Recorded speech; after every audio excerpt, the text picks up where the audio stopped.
សួស្តីដល់បងប្អូនទាំងអស់គ្នាខ្ញុំទៅនឹងបានព័ត៌មានថ្មីមួយគឺតាក់ទងនឹងស៊ីមបងប្អូនសូមបងប្អូនដែលតាមព្រំដែនទាំងអស់អានេះមិនមែនខ្ញុំសំណពរទាំងអស់ទេគ្រាន់ថាអ្វីដែលខ្ញុំបានដឹងបានឮគឺខ្ញុំសូមសំណពរថាសូមឲ្យបងប្អូនមេត្តាប្រើស៊ីមសេខាតរបស់យើងវិញណាបាទដោយសារតែទី1គឺសុវត្ថិភាពជាងព្រោះអីវាជារបស់យើង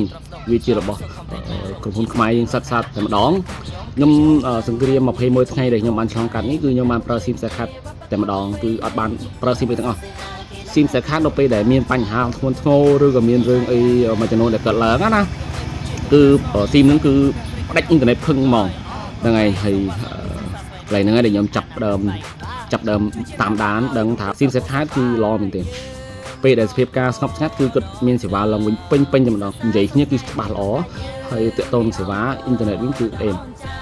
នៅពេលដែលមានបញ្ហាធ្ងន់ធ្ងរគឺស៊ីមសេខាតហ្នឹងអ៊ីនធឺណិតហ្នឹងគឺគាត់ប្រាប់យើងហ្មងមិនថាផ្ញើរូបមិនថាផ្ញើអីទាំងអស់គឺគេអត់ឲ្យផ្ញើហ្មងសរសេរបានកន្លែងហ្នឹងហើយដែលខ្ញុំចង់សំណូមពរបងប្អូនតាមបន្ទប់ព្រំដែនទាំងអស់មេត្តាដូរប្រើស៊ីមសេខាតសិនទៅបាទសម្រាប់ខ្ញុំប្រើស៊ីមសេខាតគឺអាចជួយខ្លួនឯងបានពីការចាប់ឆ្មក់របស់សៀមហ្នឹងឯងហើយទី2យើងប្រើមក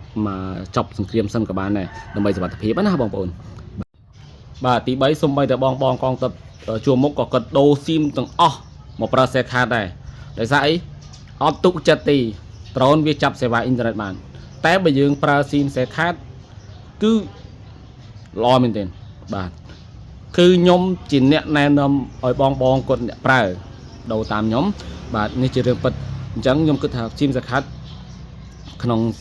សភាពការបែបនេះគឺលេខ1បាទអញ្ចឹងខ្ញុំមានតែប៉ុណ្្នឹងទេសង្ឃឹមថាបងប្អូន